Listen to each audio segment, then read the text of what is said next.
Roberts Robinson Chevrolet Buick GMC presents Between the Lines 2.0.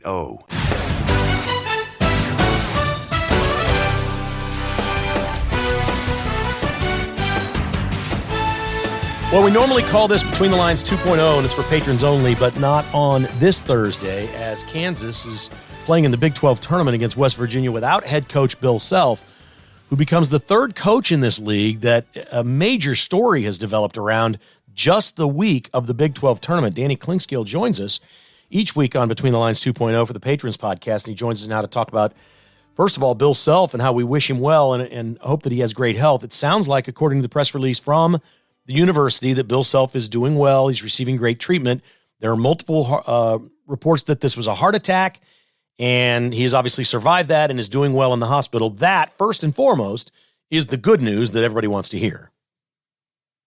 No question about that, but you just really don't know the severity. There's no way to tell. There's all kinds of different levels of, nobody officially has said it's a heart attack yet. Some kind of a health issue, obviously, that required him or had him decide to go to the hospital.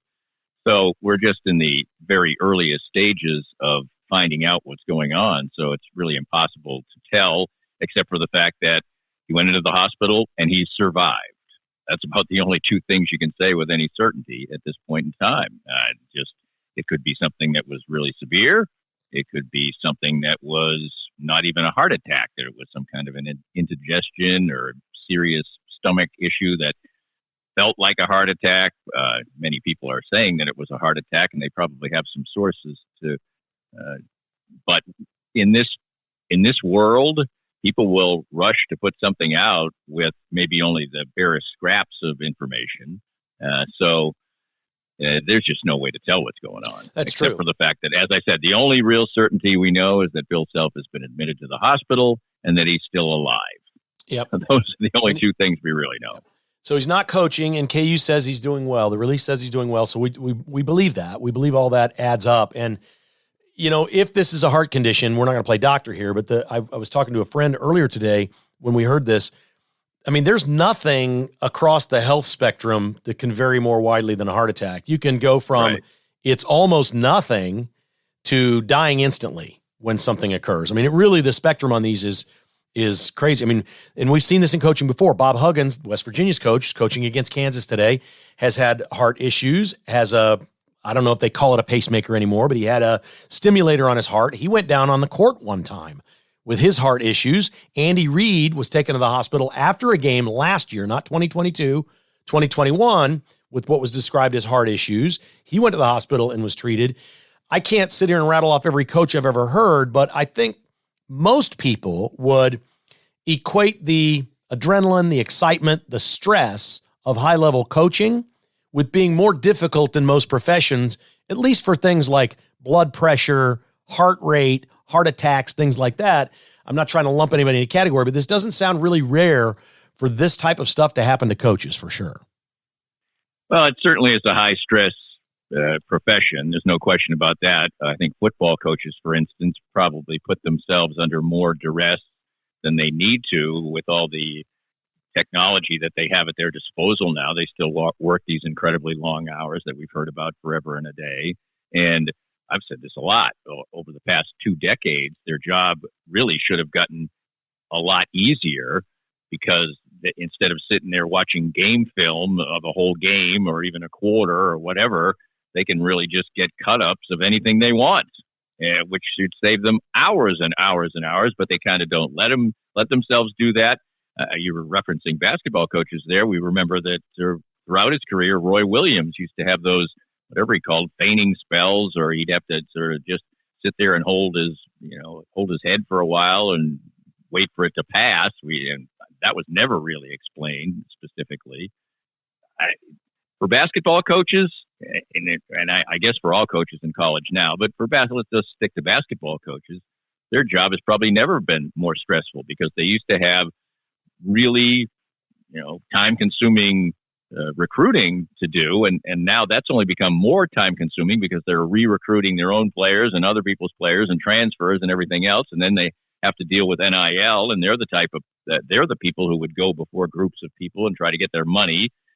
So it's just been layer upon layer of things that are asked of college basketball coaches, and then in the context of them having social media where disgruntled players or players who have some kind of a beef with a coach, or your own behavior where maybe just in one moment you say something that you think carries some weight in a certain way, and then it's either misconstrued, or you're just completely unaware that you're being foolish in what you're saying. I'm thinking about Mark Adams now. Or you just say some stuff that you absolutely shouldn't say, and it's really how you feel, but it gets reported, and it may be just an outlying incident. So there's all kinds of layers of stress for these people. So it's perhaps not surprising that maybe this is at a higher instance than the general population, but we really have no way to even quantify that, because it's going to be super high profile when a coach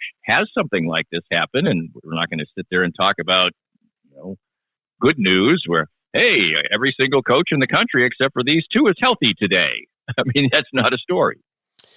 All right. I don't really skirt the edges on this podcast. I usually just tell people the truth about, what I think, what I say, things like that. And because I don't care that much anymore. And if this makes me a bad person, it makes me a bad person. But I'll bet I've said over last season and this season, I'll bet I've said out loud to Jessica or a friend, and then maybe 3 times as many times I've thought it to myself. While watching Bill Self coach, I've said he doesn't look good tonight. He doesn't look good. He looks like he could just grab his chest right now or walk away and be passed out and say, I got to go to the locker room and get an IV or something. He's clearly gained weight. He's changed his lifestyle in some way over the last couple of years. He's gained weight, and he just is, especially his face, which is what we see on TV, the variations when he's not wound up. I'm not talking about when he's like shouting at kids, like when he's just sitting there on the bench and they cut to him like, damn, he doesn't look good. There's something not right there. And now we have this. And I don't know, man. I know this. I know you can have heart disease genetically. You can absolutely have that. Right. There's no question. But I think the overwhelming issue with heart disease in this country, and we're terrible, we're among the worst on earth with heart disease, has to do with choices we make in our lives. Number one is smoking. I don't think Bill Self is a smoker. I don't know if he was when he was, a kid or younger or anything like that. I don't think that's the issue, but a lot of it is diet, exercise, alcohol, lifestyle, stress, how much sleep you get, all that stuff. And it looks to me like all those things could be a factor here for him. Well, I think that, my wife and I watch sports together sometimes, but she doesn't watch sports at the level that I do, even close.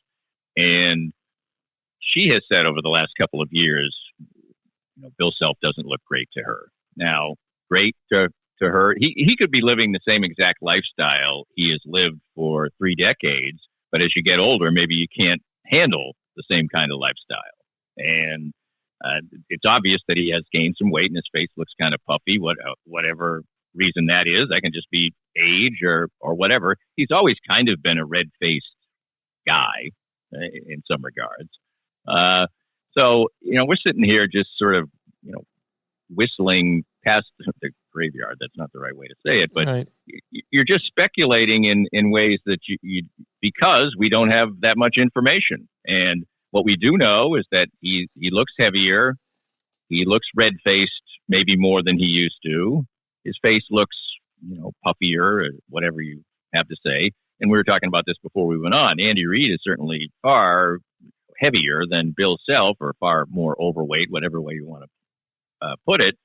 But he kind of looks healthy. He looks just like a healthy, robust guy, but he's had his own health problems and can't carry that much weight and be in a stressful job and probably not be at risk for certain things. So it's all very difficult to judge, and all we can do is really wait, because you said the spectrum of what happens when you have a heart attack or a heart issue or a heart incident is so broad, all the way from he could be coaching by Saturday to you can die on the spot. So thankfully that wasn't the case in this particular case, and maybe this just is a minor thing, and I'm sure that no matter what happens, I'm sure Bill Self will underplay it. Right. But we just really don't know. Well, I bring this up because I want I want to spin this for the positive because I love and cherish and believe that modern medicine is absolutely amazing. We know how great the doctors are. We know what kind of great care he's getting. If indeed a stent was placed in his heart, as one person reported on Twitter that was done overnight or something. Dude, we've known people get stents in their hearts and work 3 days later. I'm not saying he's going to be coaching basketball this weekend, but I don't think the NCAA tournament's out of the realm of possibility, just depending on how it is. What I like about this story, and the only reason I bring this up is again, we don't know, but it occurs to us based on maybe whatever changes we've seen in the last year or two, that this would be something that is fixable for him. This is so manageable for so many people.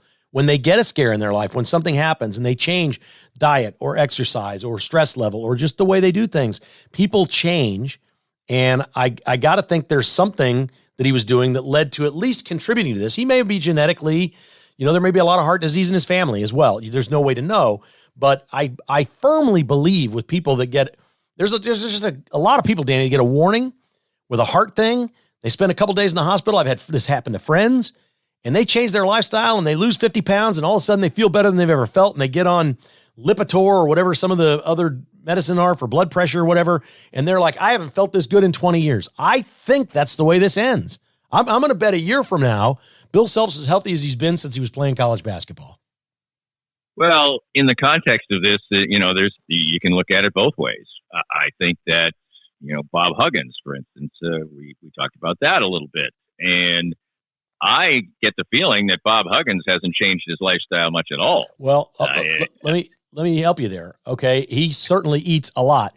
I've got insight on this. I was told by a person at Kansas State when he was considering leaving K-State, he was only there 1 year. His wife implored him not to go back to West Virginia. She implored him to not go back to West Virginia because she thought he was going to drink himself to death with his old West Virginia buddies. And when he went back, apparently it lasted like a year or two, and he has changed, that he does not even remotely drink like he used to. Now, he's still a very large man, and we see that. But, we watched Huggins here about 4 or 5 years ago, Danny. Do you remember how sweaty and pasty and just drippy wet he was all the time? That seems to have kind of gone away. That might add up. But I've got people who tell me he doesn't drink even close to what he used to drink. And college basketball, it's not any secret for people who understand college basketball. This used to be celebrated in baseball. Baseball coaches, baseball players in the 40s, 50s, 60s, it was all drinking, all partying. They were all kind of the same way. Other sports have cleaned up a lot more than college basketball. College basketball coaches are notoriously partiers. That's their lifestyle. They're always on the road. They're always recruiting. They see the same coaches from the same programs. They eat big fancy steak dinners. They drink and they do they've got so much idle time when they're out there doing that. It's just kind of a culture that a lot of people are still stuck in this profession. And I wonder if it's kind of a last frontier of sports to live that lifestyle. Well, a couple of areas to dive into in this. I think that for baseball players, for instance, they play most of their games at night. And how much can you really drink before you fall asleep? I mean, if you're cracking your first beer at 11 o'clock at night, even if you drank for 3 or 4 hours, it's, not that much. And then probably when they retire, when their workday concludes or whatever, things they have to do during the day, they probably are in the same habit, except it's 5 o'clock. Or 4 o'clock. And then, and they probably back in the day would have some drinks until it was time to go to bed. Well, if you do that and it's 8 hours instead of 3 or 4 hours, that's a big difference. That is. And basketball coaches also do a large, majority of their work at night for games. And that's probably when they want to wind down the most. So I think the work schedule of certain people leads to behaviors that maybe when that schedule is altered becomes more of an issue. Yep. I think that's right. And, the NFL made a change a few years back. They don't allow alcohol at the facility anymore. The tradition of NFL coaches was they stayed all the time. They all had cots. They didn't go home during the week. They all said they were game planning. What they did was they ordered pizza and wings and drank beer and vodka all night and watched film and thought they were still working. Because they enjoyed being around the coaches and they enjoyed coaching more than they enjoyed being at home. And they did it all right there. I mean, John Gruden got 2 DUIs leaving work, didn't he? That sounds right. Leaving the facilities. Yeah. I mean, like he left it very late at night, 2 a.m. or whatever, was going home, which apparently wasn't very far, but still couldn't drive it between the lines and get it home. That was the history of football. They've cleaned that up now. You do that now, and I think you're in real trouble in the NFL. They don't want alcohol in the facility, but the coaches go home earlier. They don't keep them there all night like they used to. So some of that is changing. Sports is evolving. It's not where it probably is eventually going to be. I cannot believe what's happened with the coaches in this tournament. We have 2 other coaches. Mark Adams quit last night, resigned after days of being suspended. Texas Tech lost its last game, and then he resigned. I guess that financially made more sense to wait until the season ended and started the next year or something like that, or maybe he came to an agreement financially with them. And now we've got Jamie Dixon at TCU, who's got a player who has bolted out of his program, and Eddie Lampkin has walked away, and there's text between Eddie Lampkin and apparently an assistant coach, Lampkin's mom, and Jamie Dixon. They were threatening to go public with how mean Jamie Dixon is and the things that he's doing if they didn't treat his son better, and they were talking to the son about transferring at the end of the year. Well, he walked away, Lampkin did, and now these texts are out there and Jamie Dixon looks bad. I don't know what's going on with these coaches, but it looks like it must be harder than hell to coach college basketball right now. Well, I think it is hard to coach because before, I think and for certain people, players, it's accepted. Hard coaching is accepted in basketball a lot. And sometimes it's expected, sometimes it's embraced. And if you come from, say, a culture where through your AAU program and your high school program, whatever, you had hard-nosed coaches, and then you go to college and you get another hard-nosed coach, it's probably just, well, that's what happens. He swears at me, whatever. He loves me up on the other side. He's getting the best out of me, all that type of stuff. But you got 15 guys there, and maybe 1 or 2 of them does not take to hard coaching that well. And what you can say to one player, which actually turns out to be a positive for them, it turns out to be abusive to another person. And that's the nuance of coaching.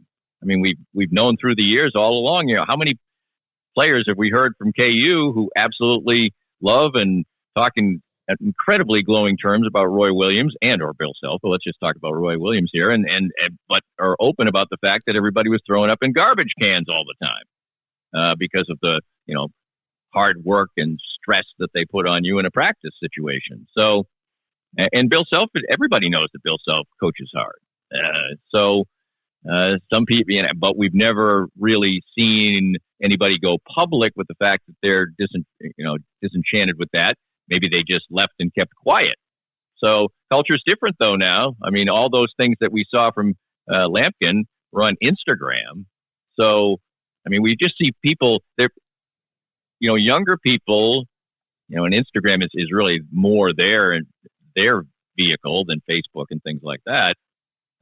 They're just completely open about their entire lives to the point where they don't even care if it's going to get them in an incredible amount of trouble. Look at Ja Morant.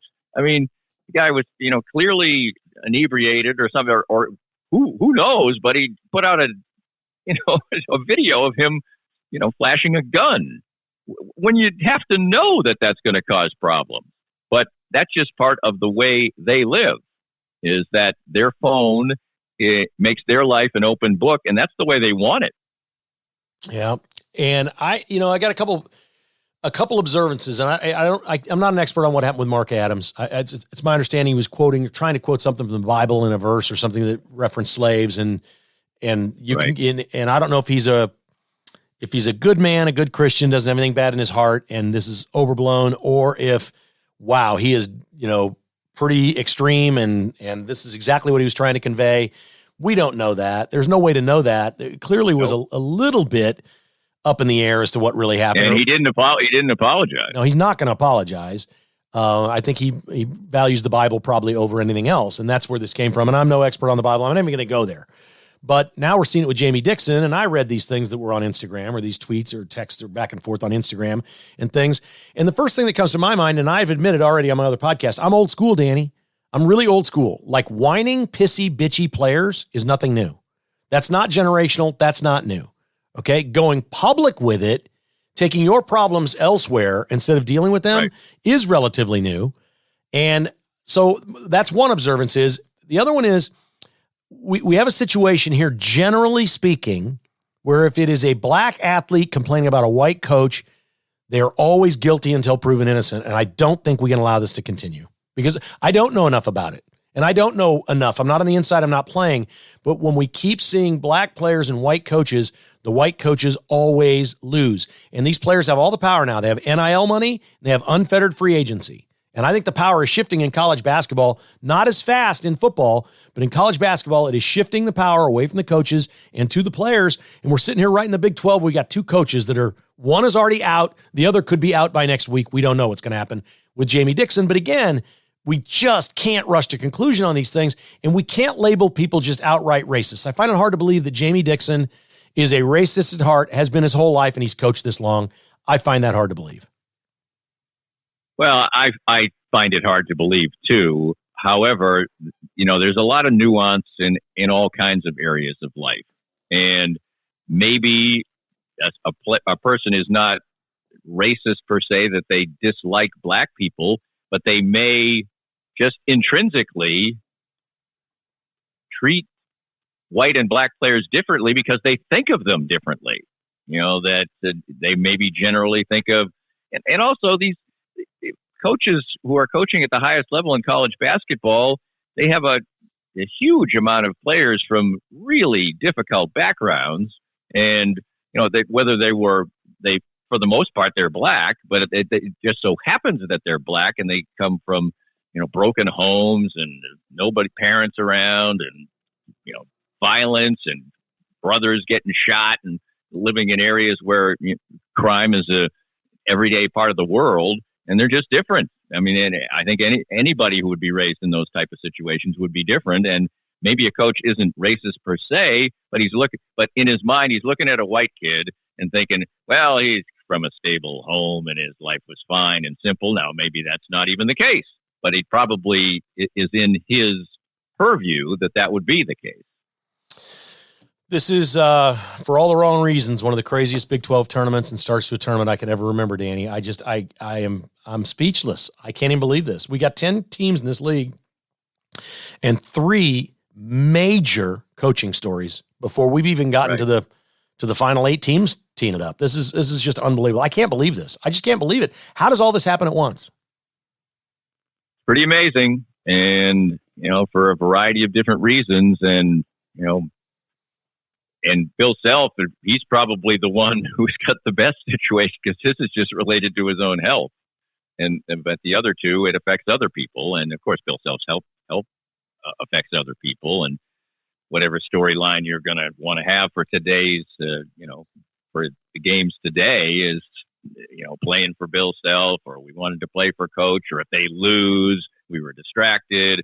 I mean, this is all going to play into it. It's just a gigantic soap opera, a movie script going into this tournament that you wouldn't write. There was too much drama in this thing. You can't pack all that drama. That would never happen. Well, like you said, 30% of the coaches in the league are dealing with significant situations, and one of them's not a coach anymore.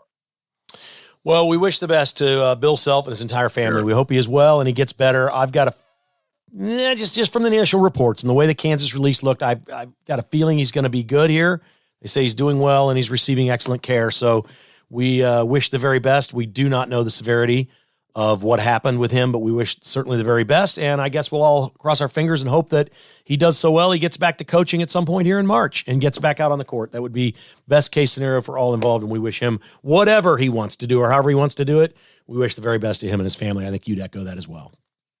Yeah, we are just so at the embryonic stages of this story. No way to tell, but everybody wants the best for Bill Self, and whether this is minor, major, or results in some kind of major changes in his life or not, we'll just have to wait and see. Danny, thank you so much for your time. You're the best, buddy. Appreciate you joining me every week. All right. I always enjoy it. Thanks a lot, Kev. Danny Clinkscale. You can catch all of his material at DannyClinkscale.com. He's got all kinds of really great audio and podcasts and sports and columns and all kinds of cool stuff.